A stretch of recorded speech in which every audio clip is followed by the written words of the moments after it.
Hi guys, welcome. இன்னைக்கு என்னோட birthday and my brain chose today out of all days to give me existential crisis. இந்த thought ஏன் வந்துச்சுன்னு யோசிச்சுட்டு இருக்கும்போது தான் நான் ரியலைஸ் பண்ணேன் it's because of me turning a year older but still have not figured out life. அதோட panic, அந்த ஆங்ஸைட்டி, அதெல்லாம் ஒரு மாதிரி ஒரு ஹாலோ ஃபீலிங் கொடுத்துச்சு.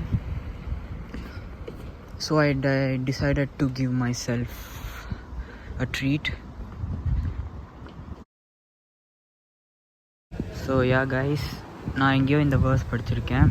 If you can go to a restaurant and go to a movie alone, you can do anything அப்படின்னு. So அதுக்காக தான் நாம் வந்திருக்கும் இடம்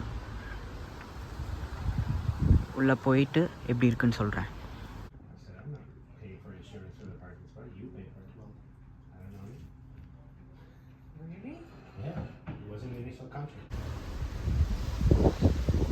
So yeah guys, I had a good time and good food. Now coming back to the topic, இந்த feeling ஏன் வருதுன்னு யோசிக்கும் போது இம்பர்மனன்ஸ்னால தான் அப்படிங்கிறத உணர்ந்தேன். அதாவது நம்மளை சுற்றி எல்லாமே கான்ஸ்டண்ட்டாக மாறுது, சேஞ்ச் ஆகுது அப்படிங்கிறதோட பயம்தான். ஸோ இம்பர்மனன்ஸ் உங்களை கம்ஃபர்ட் பண்ணுச்சுன்னா யூஆர் ஆக்சுவலி சார்ட்டட். இந்த விஷயத்தை நம்ம டேக்கிள் பண்ணுறக்கான ஆட்டிடியூட் நம்ம எப்படி சேஞ்ச் பண்ணிக்கணும்னா,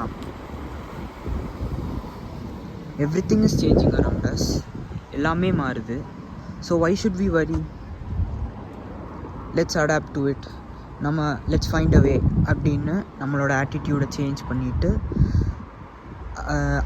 அதை நோக்கி போகிறது தான் வழி அப்படின்னு நான் நினைக்கிறேன். என்ன தான் இம்பர்மனன்ஸ் இருந்தாலும், நம்மளை சுற்றி கான்ஸ்டண்ட்டாக திங்ஸ் சேஞ்ச் ஆனாலும் அதுக்கு நம்ம அடாப்ட் ஆகிப்போம் அப்படிங்கிற ஹோப் அண்ட் அதுக்கான வில்லோட நம்ம அந்த கண்டிஷன்ஸ்க்கு ஏற்ற மாதிரி சேஞ்ச் பண்ணால் I think will be fine. So happiness is a skill தான். Being happy is a skill that can be developed. Just like how you can exercise muscles and develop it, you can develop happiness too. So consciously happiness choose பண்ணுங்க.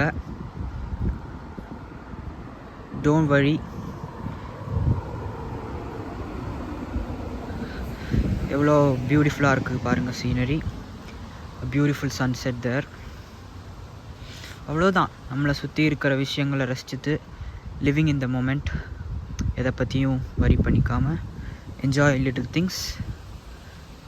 So that's it for me. See you in another one.